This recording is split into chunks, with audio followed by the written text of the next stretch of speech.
जय हिंद दोस्तों। सर्वोच्च न्यायालय एक देश की कही जाने वाली एक ऐसी न्यायिक संस्था है जहां पे हर आदमी को प्रॉपर न्याय मिलता है। अगर कोई आदमी किसी सिविल कोर्ट या हाई कोर्ट के फैसले को नहीं मानता है, फिर वो सुप्रीम कोर्ट का दरवाजा खटखटाता है। फिर सुप्रीम कोर्ट हर एक चीज को बारीकी से जांच करती है, उसके बाद अपना फैसला सुनाती है और उस फैसला को पूरे देश के लोगों को मानना पड़ता है। दोस्तों, कुछ ही दिन पहले सभी राज्य सरकारों ने सर्वोच्च न्यायालय में एक पिटीशन दायर की थी, जिसमें उन्होंने कहा था कि अनुसूचित जातियों के अंदर जितनी भी जातियां हैं सबको रिजर्वेशन मिलना चाहिए। सर्वोच्च न्यायालय ने 2004 में एक फैसला सुनाया था कि अनुसूचित जातियां खुद में एक समूह है जिसको हम जातियों के आधार पर विभक्त नहीं कर सकते।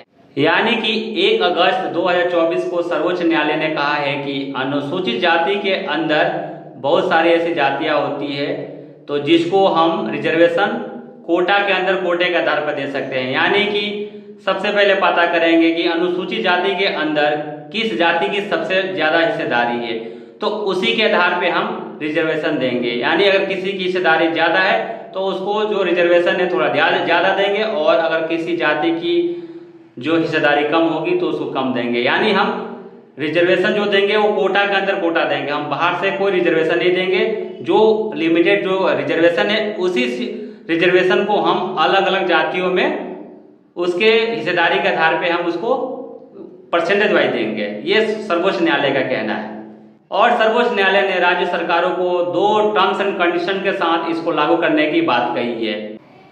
पहला कंडीशन है कि आप अनुसूचित जाति के अंदर किसी एक जाति को 100% कोटा नहीं दे सकते हैं।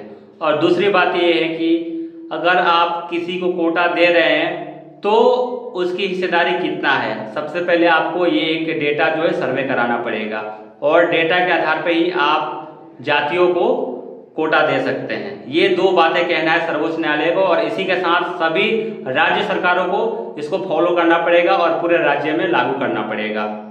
सर्वोच्च न्यायालय ने ये फैसला इसलिए लिया क्योंकि अनुसूचित जातियों में बहुत ऐसी जातियां हैं जो कोटा का 100% फायदा उठाती है, लेकिन कुछ ऐसी जातियां होती है जो इसका फायदा नहीं उठा पाती है, जो वंचित रह जाती हैं। इसलिए सर्वोच्च न्यायालय इन सब चीजों को देखते हुए इसे लागू करने की बात कही है। कुछ ऐसे जातियां हैं जो इस सरकारी योजनाओं से वंचित ना रहे।